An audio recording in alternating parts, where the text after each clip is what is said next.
In our last class, we discussed predicate first order logic. Simple sentences we converted into predicate logic. Later, we discussed universal and existential quantifiers. So continuing the same topic. So one thing which I want to repeat,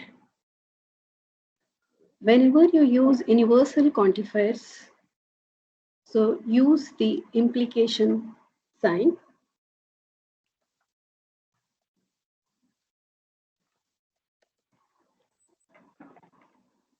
And whenever you use existential quantifiers, use and this notation and notation. Okay, this one and this one. These two are the important things which you must remember when you are converting simple, simple sentences into the predicate FOL. Okay. Now, these are the other three important information. So, switching the order of universal quantifiers does not change the meaning. Okay. This is logically equivalent to this.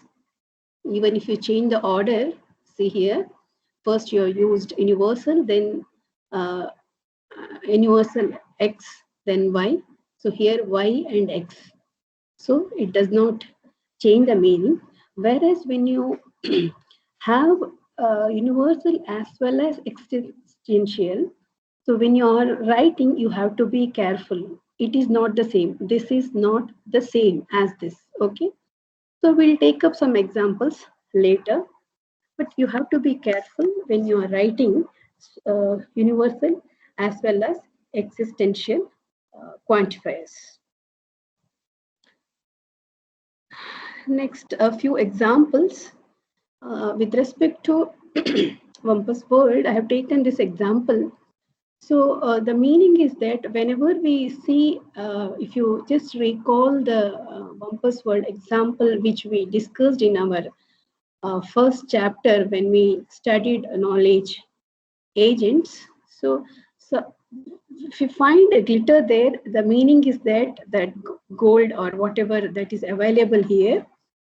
So you have to, what is the best action is given, you have to grab it.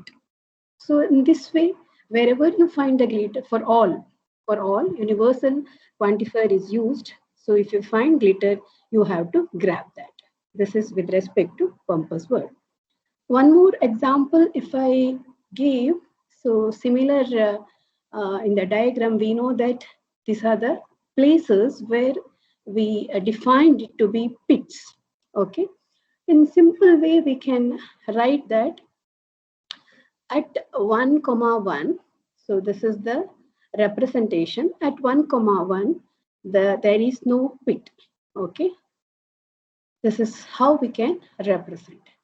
And when we are at this particular place, 2, 1, so the meaning is that here we have breeze, which indicates that there may be a pit nearby.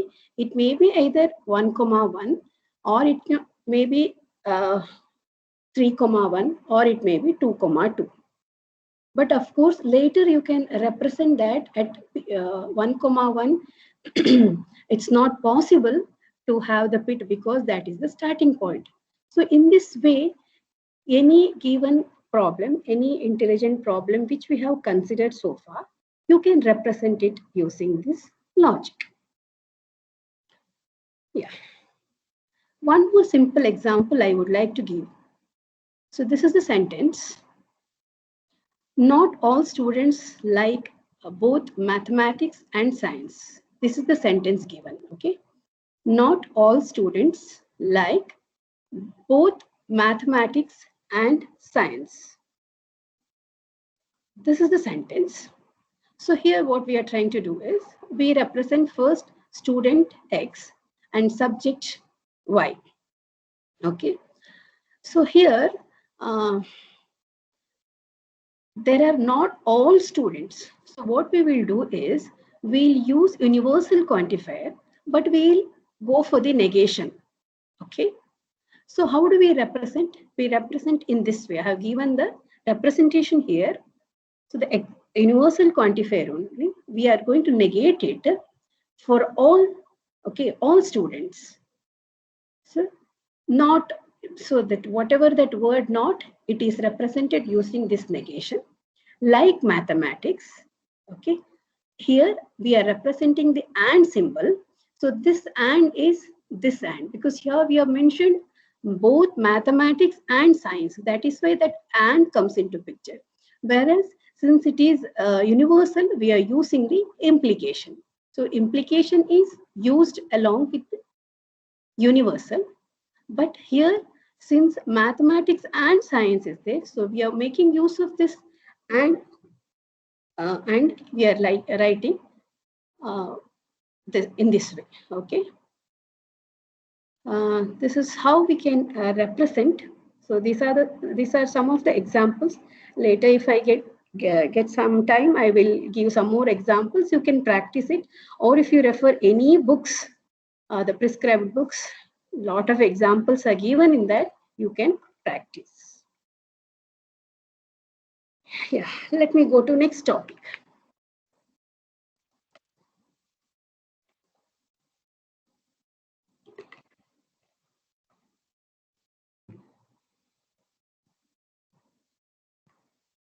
So two important variables here. One is called free variable. The other one is called bound variables. What are these free variables and bound variables? Okay. So a free variable is said to be free in a formula if it occurs outside the scope of the quantifier. See here in the simple example, Z is a free variable. See, it is not part of the quantifiers. Okay, here in the quantifier, we have the variables X and Y, whereas Z is, it's actually a newcomer. So Z is considered to be free variable. Okay, then the remaining X and Y variable, it is actually bound variables. So bound variable is said to be bound in a formula if it occurs within the scope of the quantifier. So here in same example, if I consider X and Y are bound variables within the scope of this, whereas Z is a free variable. Okay. Yeah. So this is the topic, the important topic which we are discussing today. Well-formed formula, WFF. Okay. WFF. Well-formed formula. So well-formed formula is a predicate holding any of the following, which are they? All proportional constants and propositional variables. Okay, all propositional constants and propositional variables. If X is a variable and Y is a well-formed formula, then you are using the universal quantifier, okay, with X and Y, okay. They are also WFF, well-formed formula. And true value and false value, they are also WFF. Each atomic formula is also a WFF. So all connectives we have studied, and or negation, okay, all these connectives are also part of this well-formed formula. So it's a well-formed formula is a sentence containing no free variable. Okay, all the please keep in your mind. It's a simple sentences, whatever we have discussed so far. Just if I tell it in a simple way, then whatever we call the atomic sentences, simple sentences, whatever we have discussed so far, they come under well-formed formula, provided it does not have any free variables. Okay, all the variables are bound by the universal or existential quantifiers. So this is important topic, today's important topic, that is how to convert a well-formed formula to CNF. This is in simple words, we say WFF to CNF. So sometimes we need to convert all this well-formed formula to conjunctive normal form. Okay, it should be represented either using AND logic or logic. Okay, so it is always easy to analyze. If you want to prove some theorems, CNF form is always CNF form is required. That is why we are calling converting this the well-formed formula to CNF using some symbols. So what are the steps you have to follow? What are the steps you have to follow to convert WFF to CNF? Okay. Let me repeat. When you are converting a simple atomic that sentence, whatever we give, for example, the sky is blue. Okay. Or any other example, if you just recall. Every man respects his parent. Some boys play cricket. Okay, these are the examples which we have considered. Some students are intelligent. Okay, there are some students where we have used there are all X, where X is a boy who drink coffee. Okay, all boys drink coffee. All these examples we have considered in our last class. So when we convert this to a CNF, what are the things you have to keep in your mind? That is what we are going to discuss now. So first thing what you have to do is you have to eliminate biconditional and implications. Okay, so you have to, I'll just highlight it. You have to eliminate biconditional and implication. Please note that whenever you have this symbol, okay, when you write the given atomic sentence, when you after you write it using write it using predicate first order logic, wherever you find this biconditional symbol, or whenever you find implication symbol, you have to replace it. How do you replace it? So wherever bidirectional or biconditional symbol is there, you replace it by implication. You replace it by implication. So I'll write here. So if you have, for example, like this, A biconditional B, you change it as A implies B and B implies A. Okay. Whenever you have biconditional symbol, replace it by implication. How you are going to write it? You will write A implies B and B implies A. Next step is you have to eliminate implication. It is not over. This is the first step you have done. Second step is you have to eliminate the implication. How will you eliminate the implication? So if you have, this is the first part, okay? So the second part is, if you have A implication B, then you will write it as, this will be written as, okay, not A, okay, and we use or B. Please note, this is very important. If we have A implication B, then it will be written as, so negation, you are going to negate this, not of A, then instead of implication, you will use or. Okay. This is the second step. Similarly, you have B implication A. So this you will write negation B, then or A. Okay.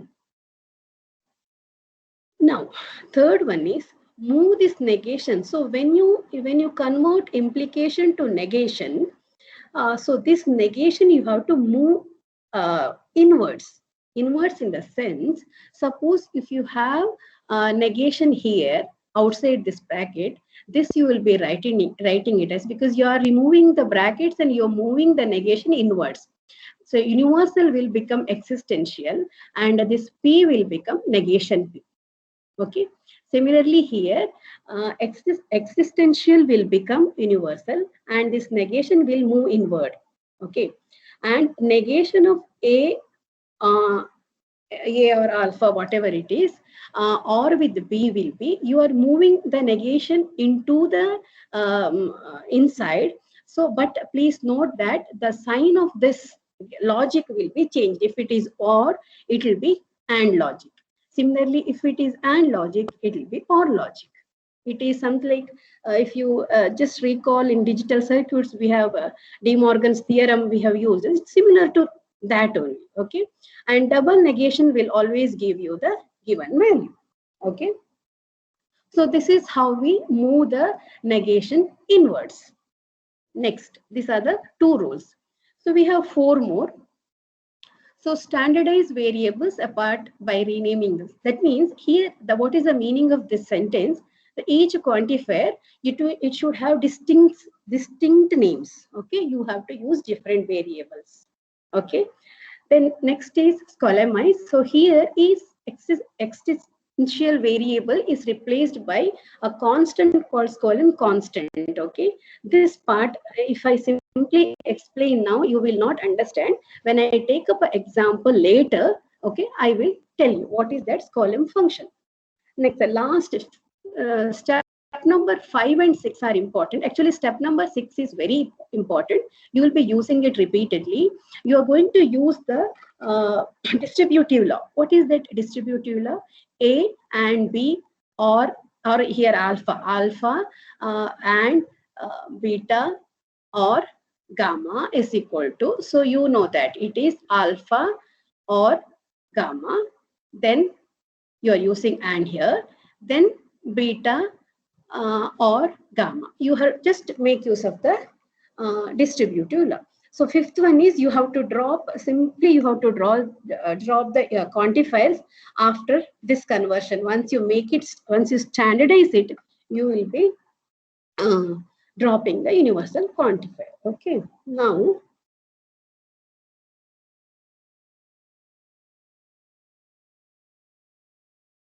one second. Give me 1 minute. I'll take up one example. Okay, an example I'll take later.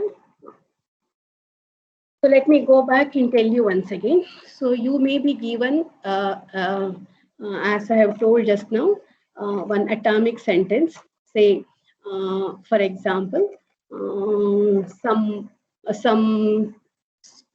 students like cricket.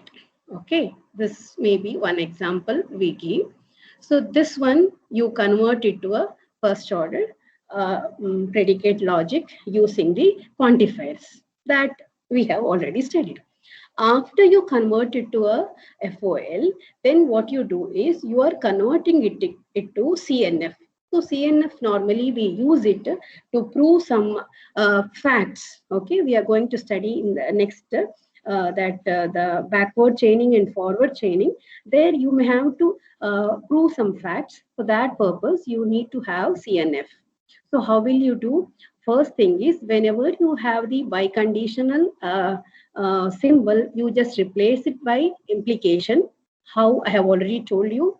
If you have implication symbol, you convert it to make use of this concept, negation concept, and convert it to a or symbol. After that, you will have the negation term. You just move it inwards, making use of these laws. After that, you standardize the variables by giving the quantifiers distinct name. Then you can drop the quantifiers. You can scholemize it. That I will tell you later how it can be done. And last, finally, we'll be using the distributive laws. Okay. That example I will discuss after this, explaining one more concept. Okay. Okay, I'll just take one example here only. I write convert the following WFF to CNF. Simple expression I'll take. P implies Q implies R. So this is what is given. I'll just write it. I'll remove the implication.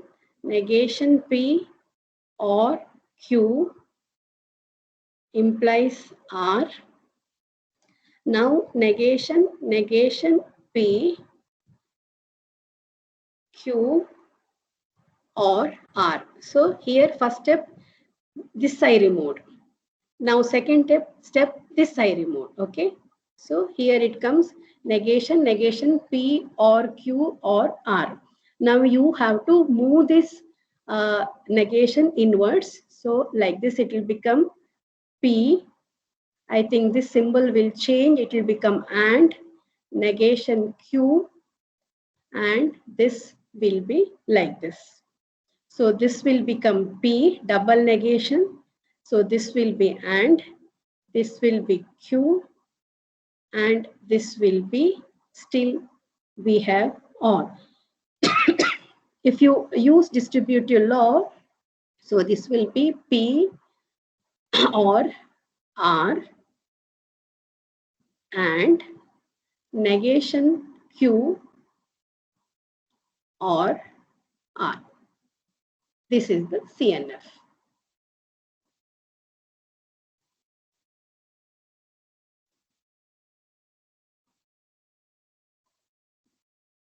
Okay, this is one simple example I have considered. Okay, so what can you expect in the exam? You will be given some atomic sentences that you have to convert it to this logic first. After converting this to this logic, you have to convert it to CNF. Okay, that may be a complete problem. Here I have directly taken this WFF and converted it to CNF. Okay.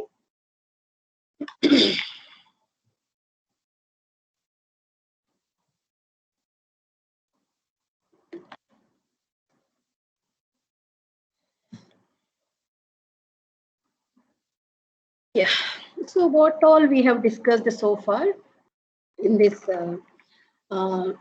chapter, we discussed propositional logic. It deals with facts which may be true or false. Then we discussed first order logic, or we call it as first order predicate logic, which assumes that the world contains objects, relations, and functions. It is not just true or false. These are the two things which we discussed so far. Apart from this, we also discussed the quantifiers, universal and exist quantifiers. After that, I also told you some examples we discussed. Then how to convert this to this form, all these things we have discussed, right? Now let me go to another topic, knowledge engineering. Knowledge engineering I will discuss later. I will maybe in the end, if I get time today, I will discuss this. I'll take one simple logic circuit, since all of you are in electrical and electronic stream. Okay, if I take one digital circuit and explain this knowledge engineering, it will be, you will understand better. I can take one half adder or full adder circuit and explain all these 7 steps. Okay, starting from what is actually a knowledge engineering, how do you do this knowledge in engineering, starting from a task. You have to identify a task. Say if it is a half adder, starting from identification of the task till we get the debug the knowledge base. These things I will explain you with respect to half adder or full adder circuit, that we will see later. Now let me go to the next. I'm just skipping this knowledge engineering. Okay, I'm going to the next topic, which is very interesting topic, that is inference rules. Inference rules, forward and backward chaining. Okay, this is very interesting. Especially this inference rule topic is very, very simple and very interesting. So what is the basic definition of inference rule? In artificial intelligence, we need intelligent computers, right? That is the basic fundamental objective. We have to develop computers, okay, which can be intelligent, which can do the operations or problems or whatever we defined in an intelligent manner, okay. So it should be able to create new logic from the available evidence. Okay, whatever the data we have from that, it should be able to design or develop some new logic. So generating the conclusions from evidence and facts is termed as inference. Okay, this is the basic definition.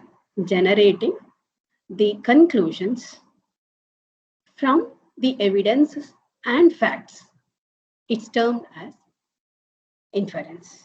And as inference, we have, if I just elaborate this topic, so it will have, we have to derive conclusions from evidences.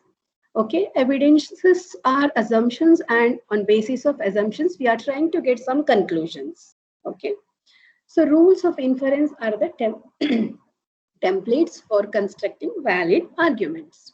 So under this, we have just one example. If I give you the inference rule, how we deduce uh, the logical outcomes. So simple example, if it rains, I'll get wet. Okay, so it's raining, right? So till here, we are giving that. Then what is the conclusion? The conclusion is I'll get wet. Okay, so the rules of inference is taking a set of premises and getting to a conclusion. We will discuss then in detail what are the different rules we have. Okay, so here it is not just one premises, you may have multiple. You have to just add it. Okay, and you have to come to a conclusion. That is what this does. Now, what are the different types of inference rules? Okay, these are there are some 10 different inference rules. Okay, so I will not explain all. I'll explain only 4 or 5. Okay, which are considered to be important. Okay, the other rules, if you want, you can go through, but uh, some 4 5 rules are like they are within the scope of our syllabus, so I'll discuss a few now. Okay, let me go to the first one, modus ponens. This is the first inference rule. Okay, this is the first inference rule. It's the basic, the first, the fundamental, what you call. It's very simple. It is P implies Q. Then comes P. Okay, then it is, what is the conclusion? Q. The same example I told here. If it rains, I will get wet. So if you write it is P implies Q, isn't it? This is P implies Q, because we have to first define this is P and this is Q. Right. Then comes P. Then it is Q. Same thing here. So P implies Q. Then comes P. So the final conclusion is Q. So this can be, so here I have written it is P implies Q. That P is true. When I give P, the meaning is that P is true. Therefore, Q must be true. So P implies Q and P, because P is also true. Together, it implies Q. Okay, this is the law of modus ponens. So another example, if Charlie is a bird, then Charlie flies. This is P, this is Q. P implies Q. And what is true? Charlie is a bird. Then what is the conclusion? The conclusion what we are drawing is Charlie flies. Okay. This is the basic inference rule. All of us, we the human beings, use it in our daily life. Okay. Second comes modus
Ma'am, you're on mute, ma'am.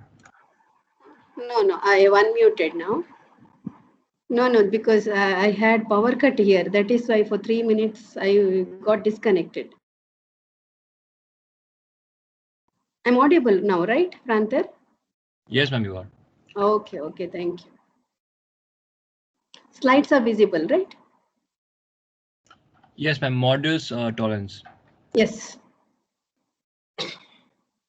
Okay. Now let me just go back for a while. Okay, this was the first inference rule. This we discussed. Now this one is the modest tolerance. The second one here, it is similar to the previous. The only difference is the second here we use the, it is negation of the Q. Whereas here we used its P only, whereas here it is negation of Q. The example, if Charlie is a bird, then Charlie flies. But here what we are trying to do, right, is Charlie doesn't fly. So what is the conclusion? These are the facts. These are the evidence. So we say that Charlie is not a bird. This is what we conclude. Okay. From here, so this is given. So from here, this is the negation of this is given. From that, we are concluding. This is modus tollens. Okay. Then third one is hypothetical syllogism. This also, you know, all of you, because we are using all this logic without knowing the name of it, without knowing the name of the inference rules. We are using it in our day-to-day life, right? So here, see, P implies Q, Q implies R, therefore P implies R. Okay, so how it can be written? P implies Q and Q implies R. If both are true, then the implication is P implies R. This one, the implication from here to here. Example, if you have my password, then you can open my mail. That is, this is P, and this is Q. Okay, next, if you can open my mail, then you can delete my mails. So this is already Q, so this is R. Then what is the meaning? Finally, what is the conclusion? So from these facts, we can conclude that if you have my password, then you can delete my mail. P implies R. Okay, this is the third one. Under inference rule is the third one, which all of us know. Next, disjunctive syllogism. So here, P or Q or P or Q or like this. Okay, simply instead of telling this, I can just write here, mobile is either Android based or iOS based. Okay. So now what do we say next? Mobile is either Android based, this I'll call P, then this I'll call Q. Next, what you're telling is mobile is not Android based. That means it is negation P. Then what is the conclusion? If it is not P, then it has to be Q. Okay, so here, this is the first thing which I have explained. Similarly, we can take another example here. Okay, so this is how we write using the logic. Okay, so therefore mobile has to be IU, that is Q. So this is disjunctive syllogism. So these are the first four. If I just go back to the inference rule, these are the first four rules which are important, which are regularly used in all the applications. After this, I will directly go to the last one, that is called resolution. This is very, very important one, and this is widely used in all the IA applications. So what is this resolution? It's an inference rule used in both propositional as well as first order predicate logic in different ways.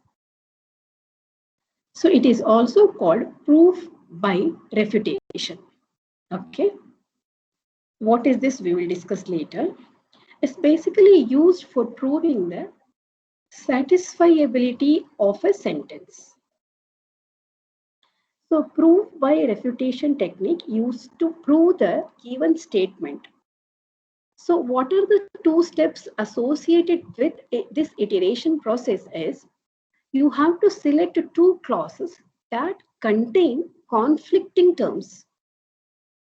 Okay, then you will combine these two clauses and cancel out the conflicting terms, yielding a new clause that has been inferred from them. So if I simply tell like this, it is not possible to understand. I have to explain this with the help of an example. Okay. The key idea here is to use the knowledge base and negate the goal to obtain null clause. Okay. So now I will explain with the help of an example. So what are the steps you have to follow? So first step is you have to convert the facts into first order logic. Then second one is FOL2, you have to convert it to CNF, okay, conjunctive normal form, which we discussed in the beginning. Then negate the statement to be proved. So you will be asked to prove something. So you have to negate it and add the result to the knowledge base. Then you draw the resolution graph. Then if empty clause is produced, stop and report that original theorem is true. Okay, I'll take this example.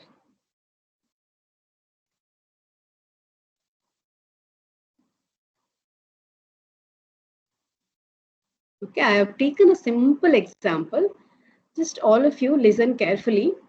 It's very interesting. Afterwards, I'll give you one problem as homework. Okay. So I'll just first tell the problem. If it is sunny and warm day, you will enjoy. Okay. If it is raining, you will get wet. It's warm day. It's raining. It's sunny. Like this, it is given. One paragraph say. Now what you will do is you have to convert it to you have to first you have using a predicate logic, you have to write it. Okay, so if it is sunny and warm, okay, here I have not replaced it by PQR and all, directly I have written. You can make, if you want, you can write PQRS, but this is better actually. Okay, for resolution this is always better. So if it is sunny and warm, you will enjoy. Okay, sunny and warm, the implication is enjoy. The implication of raining is you will get wet. So here there is nothing. Okay, it's warm, raining, sunny. Okay, so I will convert this to CNF. So now, if you just recall, this implication has to be, it has to be removed. Okay, sunny, by removing that, I have, you know that this will be, you have to negate it, negation. Then here it will be replaced by OR logic. Then moving negation inside, I have just moved it inside, changed this and to OR. Okay, this is the second thing. So here, third one is if it is raining, it will get wet. Again, I have used here negation, okay, or logic. The other things I have retained as it is. Okay, I hope this is clear now. Let me just once again I'll explain. So you will be given 1, 3, 4 atomic sentences. You have to first write it using first order logic. This is what we have done. You can see all of you. Okay, just whatever it is given here in blue color, the equivalent I have written it in red color. Okay, then whatever this FOL have, that I converted to CNF using the 6-7 steps which we discussed in today's class in the beginning. Okay, it is simple here. We'll be making use of only 3 things. Okay, we are eliminating implication. Only that I have done here. After that, so now here what you have to prove is, one second, that I have forgot to give. The prove is enjoy. You will enjoy. Yeah. So you have to prove that here. uh, you have to prove that you will enjoy. Okay. Now, what is the third step? Third step is whatever the statement to be proved, okay, that you have to negate it. So you will enjoy. This is what is given. So you just negate it. So negation of enjoy. No enjoy. So that is the step number 3. You will just negate the statement to be proved. Now you have to plot the resolution graph. How will you plot the resolution graph? Now take the statements one by one and create it. So first what I'll do, it is simple. I'll just go back to the step here. Okay, here, see, select the two clauses. What are the steps when you plot the resolution graph? Select the two clauses that contain conflicting terms. Then combine those two clauses and cancel out the conflicting terms, yielding a new clause that has been inferred from them. So here what I'll take, first I will take from this, what we have is uh, negation sunny, or negation warm, or enjoy. Okay, out of this I have written here negation sunny, or negation or warm, or enjoy. This is the first thing I took. Please listen carefully. So out of that CNF, I have taken this first. I have considered this. So now I have the other things here. That is, I have this. This is the second one. This is the first one. Okay, then I have this if required. Then I have the what is to be proved, enjoy. So negation of that is enjoy, negation of enjoy. This is also there. So 1, 2, 3, this I'll call 3, this is 4. So I'll be making use of these 4 to draw the resolution graph. So first I have written here this one. So now here I want to cancel something. So I, from the 1, 2, 3, 4, whatever I have shown here, I can use of 4, because here, see, negation enjoy, if I write here, so this negation enjoy and this enjoy, these are the two conflicting, this one, I can cancel it out. So this will result, okay, this will give negation sunny or negation warm. See here, by cancelling these two, I am getting negation sunny or negation warm. Now let me again go for this. Out of these 2, 3, which one I can take? So I can take that warm, whatever it is here. Out of these 3, warm is there. That word I'm using because my purpose is I want to cancel the conflicting words. So here I have taken warm. There is one warm here, negation, and this warm, 2 conflicting. This I can give. So it is now what is remaining here. It is negation sunny is remained. Now from the previous this one, I'm taking this sunny. Okay. So that I'm combining. Finally, what I have got, that is empty clause. So empty clause, if you get, that means that the whatever we are asked to prove, that is proved. Okay. So combine these two clauses and cancel out the conflicting terms, yielding a new clause that has been inferred from them. The key idea is to use the knowledge base and negated goal to obtain null clause, like null hypothesis, what you call, so which indicates that contradiction. Okay, so when we get null in the final null clause, it is understood that original goal is true. Okay, original goal is true. Now I'll take another simple example just to see here. Just go through this. Can you try?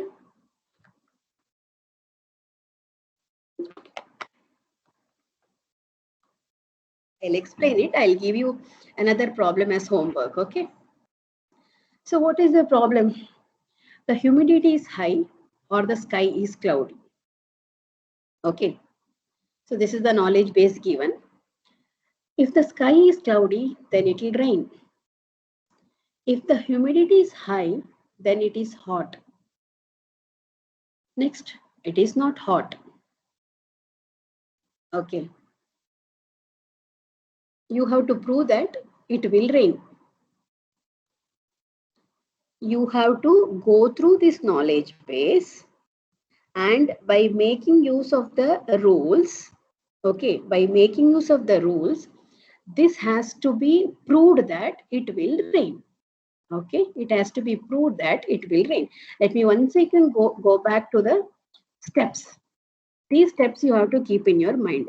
Given any knowledge base, if you are asked to make use of resolution and prove, it's very simple. Okay. Again, I'm telling you people, what you need to do is you have to convert the facts or the knowledge base, whatever is given, to FOL. Then you have to convert FOL to CNF.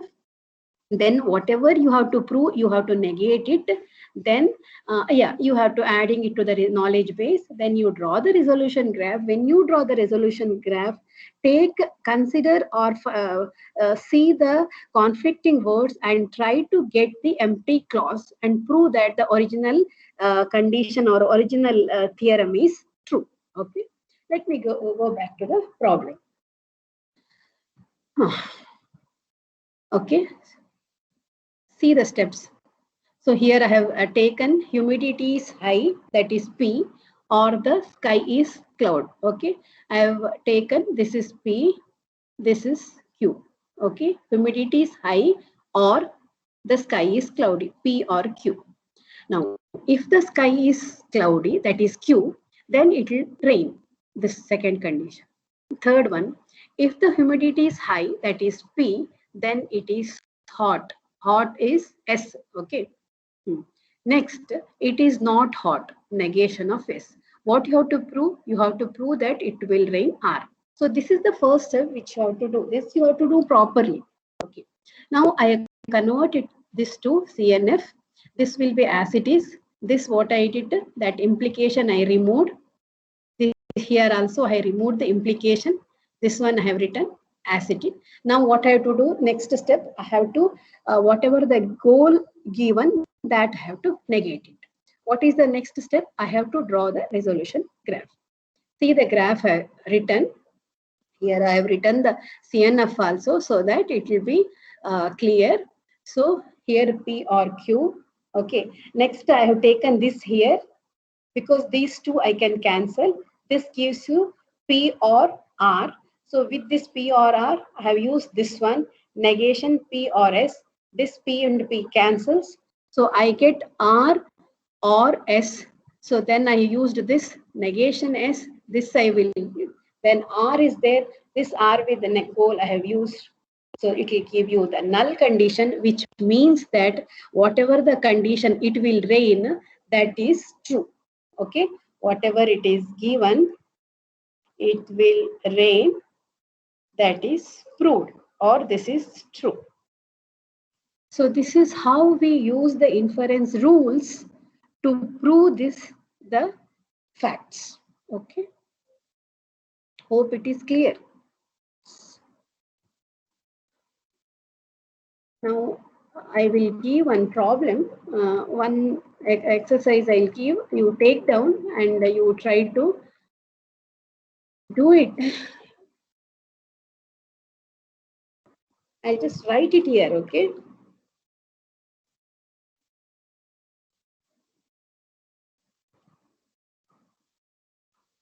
Some living beings, some living beings, some living beings generate oxygen.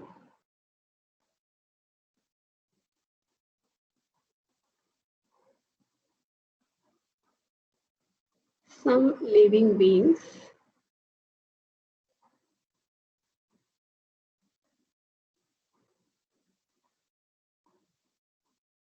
generate carbon dioxide.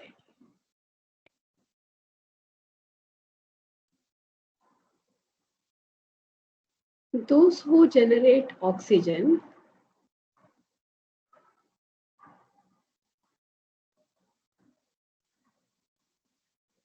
also generate oxygen, also generate carbon dioxide. I'll write CO2, okay? Carbon dioxide, but not vice versa.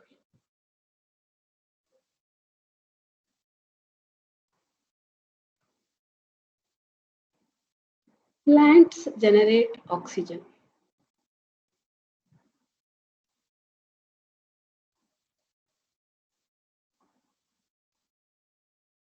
Rose is a plant.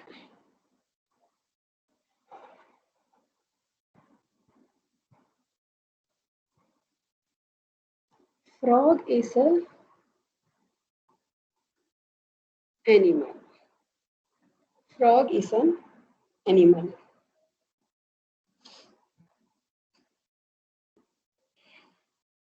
Okay. So prove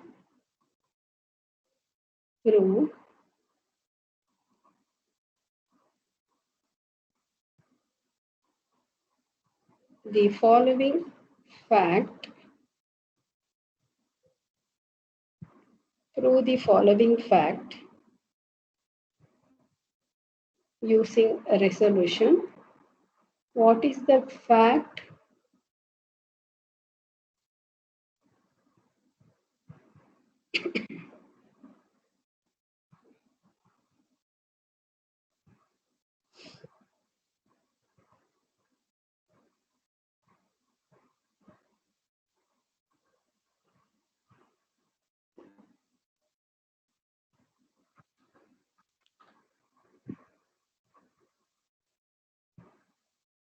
Rose generates carbon dioxide. Right. Okay, you just try this just to see whether you can prove this using resolution. Okay.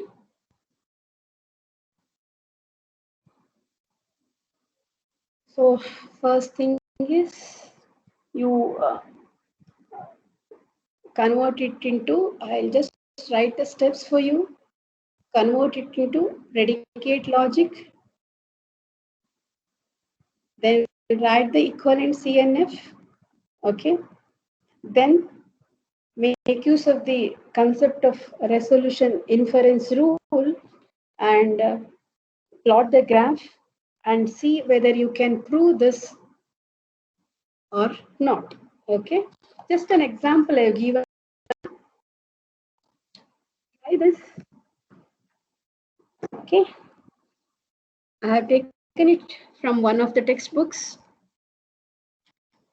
Now let us go ahead.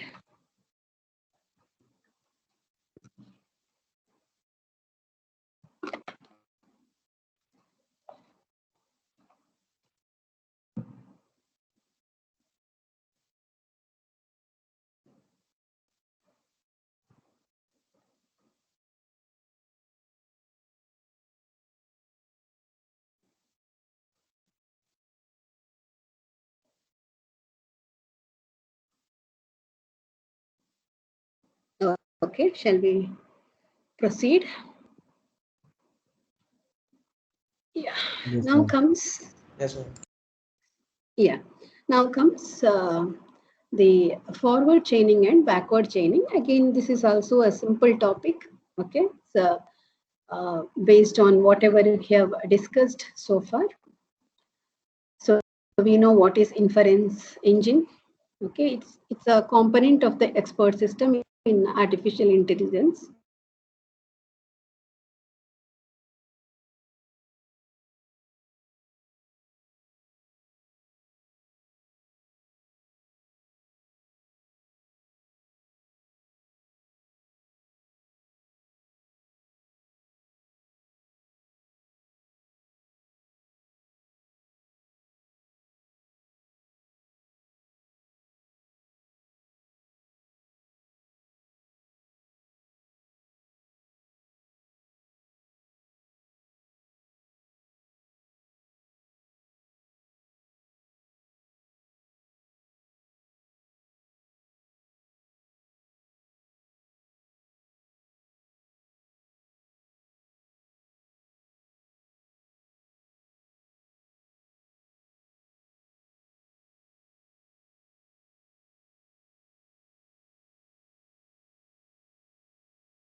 Okay.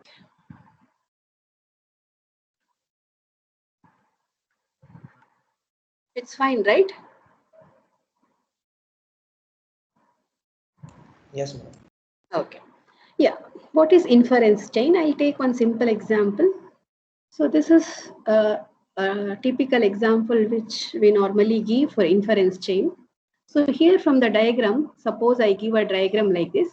So it is clear that if x is true, then A is true. See here, if x is true, then A is true. And second rule could be if A is true and B is true and C is true, all these three. If it is true, then Y will be true. The next rule will be if Y is true and D is true, you combine these two, then Z will be true. Okay, this is a simple example for a inference chain. Now, using this concept, I'll explain what is forward chaining. Okay, so I've already told you what is this modus ponens. So it is based on these rules. If you just recall what is that, so A implies B, then we say A, then we come to a conclusion that B, like that. So forward forward chaining is a form of reasoning. We start with atomic sentences in the knowledge base and applies inference rules in the forward direction to extract more data until a goal is reached. Here, facts are held in a working memory and condition action rules represent actions to take when specified facts occur in working memory. It may add and delete facts from working memory. 1 second.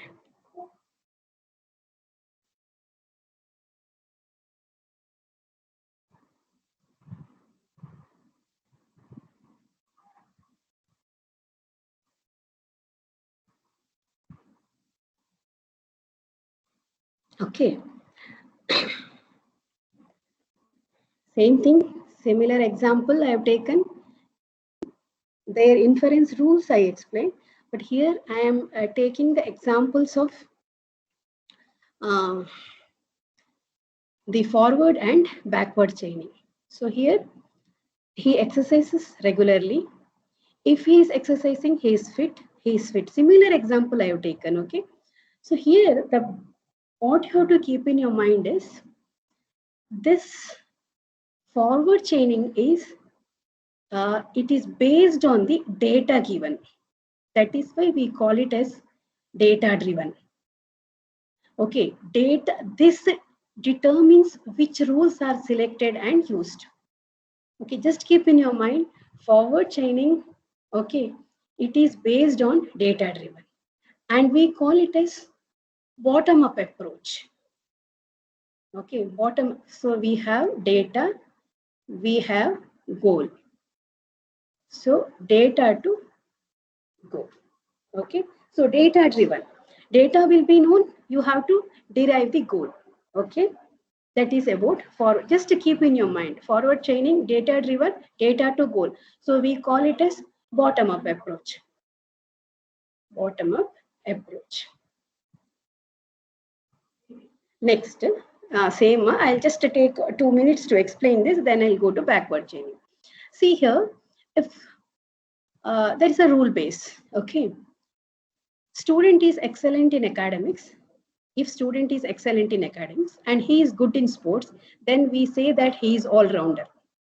Second rule says, if student gets marks above 80 and he is good in general knowledge, then we say he is excellent in academics. Third rule says, if student is making centuries, then he is good in sports. This is just an example, okay? So here goal is mentioned that he is all-rounder. And you are given these facts, okay? So as I told, this is data driven. So from these facts, you have to prove this goal. So that is forward chaining. So let us consider student gets marks above 80. Okay, so here there is this condition. Student gets marks above 80. Second one is student is making centuries. So student is making century means this is proved. Okay, he is good in sports. Then he is good. Here third rule is given. It is he is good in general knowledge. So this one, good in general knowledge, make use of the first fact. Student gets marks above 80. So combine these two and you will get that he is excellent in academics. So this is proved. From the facts, you have proved the sub goals. Listen carefully. From the facts, you have proved the sub goals. So this you have proved, second sub goal, this you have proved. Combine those two and you will prove, finally you will prove that this goal is right. So goal is proved from the facts given. So this is data driven or forward chaining. Okay. So same thing here, whatever I have explained, same thing. Okay. So if a student making century, same example. Now coming to backward chaining. So here backward chaining, what is the difference is, it is based on the goal. This we call it as goal driven. Okay. The system starts from the goal and works backwards to determine what facts must be asserted so that the goal can be achieved. So from you have goal, okay, you have data. You have this is a goal, this is the facts. Just opposite to this forward chaining. Okay, so it is data to goal. That is goal to data. So it is, we call it as top down approach. Okay, so here he is fit. If he is exercising, he is fit, then he exercise regularly. See here, it is just the opposite way. So this was the goal. These are the facts. Some goal to facts, we are proving it in other way. Given goal, we make use of that and we prove that these facts, whatever given, is true. I'll take same example. See here, same conditions I've given. These are the facts we have given. Okay. So here what you have to do, as I have told, make use of the goal. He is all-rounder. This is the goal. So if he is all-rounder, then what are the facts? Student is excellent in academics. Okay. And he is, see, if he has to be all-rounder, then student has to be excellent in academics and he should be good in sports. Okay, so then search for those conditions here. Okay, if he has to be excellent in academics, see here, if he has to be excellent in academics, then these are the conditions. Okay, student gets marks above 80 and he is good in general knowledge. So here he is good in sports. If he has to be good in sports, then student is making century. So from whatever the goals that you have split and you have checked here and you have got the conditions.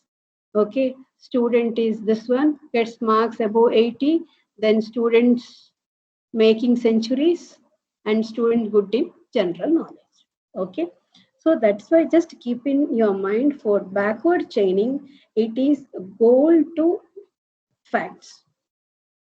Okay, goal will be given. These are the simple examples I have told you. For any some complicated this one, goals will be given. What output, say what output in simple your application, if I take electrical or electronic application, you know what output you have got. So what should be the input? What are the conditions? What are the facts that you have to calculate? That is called backward chaining, or in sometimes we also call it as reverse engineering, what you call, no, similar to that. Okay, from the goal to facts. Okay, from the output to input, what you call.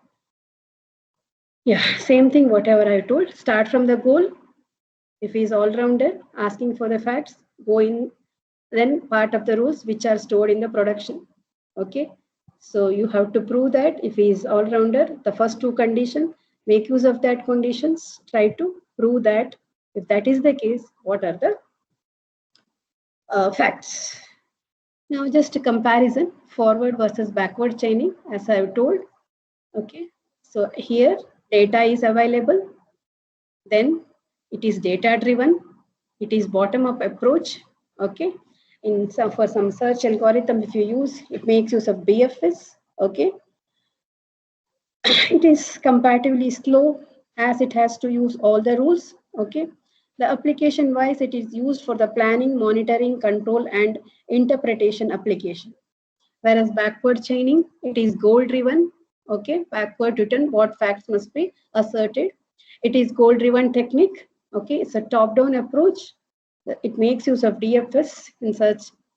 So compared to this, it is slightly fast and it uses a few rules and compares. It is used in automated inference engines, theorem proofs, proof assistance, and other artificial intelligence applications. Okay, these are the this is regarding inference rules, uh, backward and forward chaining techniques. Yeah, next is all of you have studied this. According to me, the basic probability. See, I'll just tell you basic probability you might have studied in your lower classes.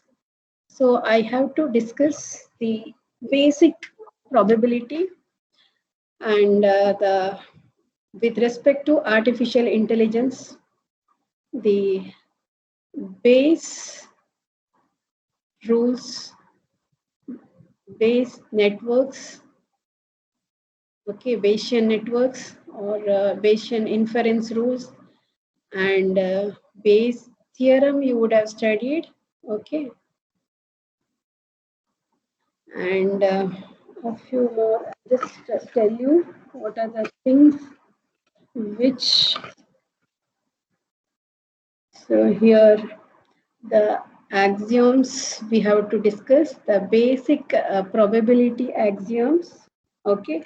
Then another important thing is we have to discuss conditional probability.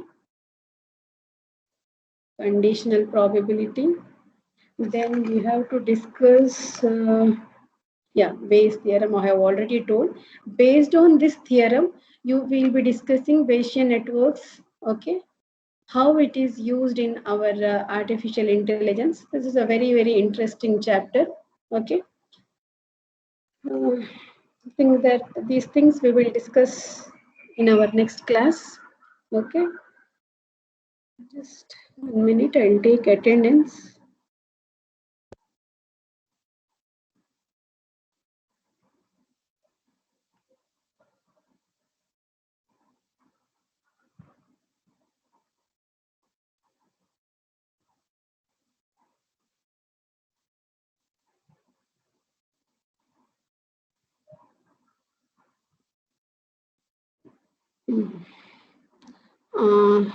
Okay, next class will be on Saturday. Saturday, I will discuss all this probability theory with respect to artificial intelligence. And all of you know that next week it is mid semester exam. So I think I have to upload two set of slides. I think to after your last assignment, I think till April 30th portion. Till April 30th portion is there for the mid-semester exam. I'll upload the slides today. Okay. And what else? Anything from your end? Ma'am, should we just simply solve problems on the PPT, or will you give us some extra questions? Extra questions do you want? Do you have textbooks, right? Textbooks, as in like those which you have given for reference? Yeah, the first one. That book you must be having, no? Soft copy. We have to You download don't. the PDF, ma'am, then. No, PDF, I have the soft copy. I'll upload that textbook. You can refer that. Okay. Okay, ma'am. That also I will upload along with the slides. You can just see, okay, some problems from the some solved as well as unsolved problems are there in the book. You can just go through. Fine, ma'am. Yeah. Anything else? Anybody?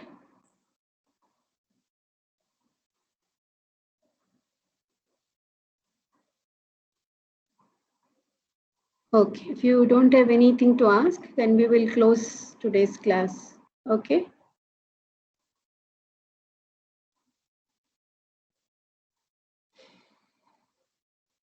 Okay, thank you. Thank you, ma'am. Thank you, ma'am.